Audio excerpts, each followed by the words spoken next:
So in build 211, we made a lot of changes to the alien upgrades especially, but I don't have time to go into all those. So I'll go into the new abilities.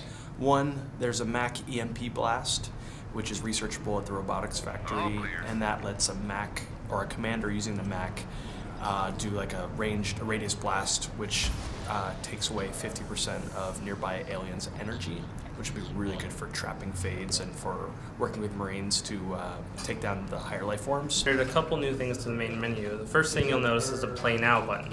So if you click on the Play Now button, it'll do its best to find you a good server. And the other thing you'll see is the mods menu. So that'll basically show you what mods you have installed, and these are the Steam Workshop mods. Also added an infestation spike, which is a spike that shoots up out of the infestation that the alien commander can create, and it can split a squad in two. It can prevent arcs from moving in somewhere. They're totally indestructible, but they only last for a short time.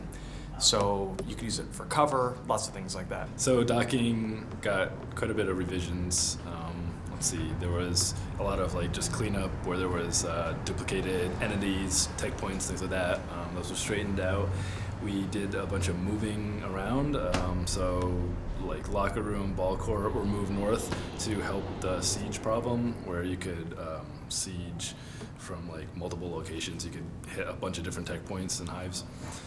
And there's more cover was added to landing pad and courtyard. I think that was another request, and just little odds and ends here and there to try to make the map play better.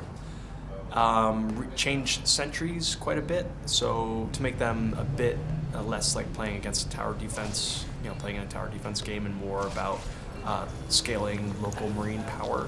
So they're really good when Marines are nearby, and they're not so good when they're not.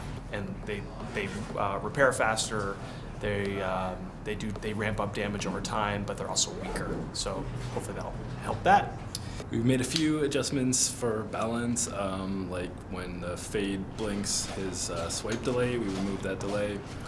We also increased the reload time pretty significantly for the grenade launcher, which will actually sync up better. Right now it looks a little weird because it's just using the shotgun animation stand-in, but when we have the actual final grenade launcher model, it'll look a little bit better. But I think it went up to about 6 seconds or something, so that'll help balance that weapon out a little bit more. I think in NS1 we were looking at it, and it was about 7.5 seconds for the actual reload time, so it's pretty significant.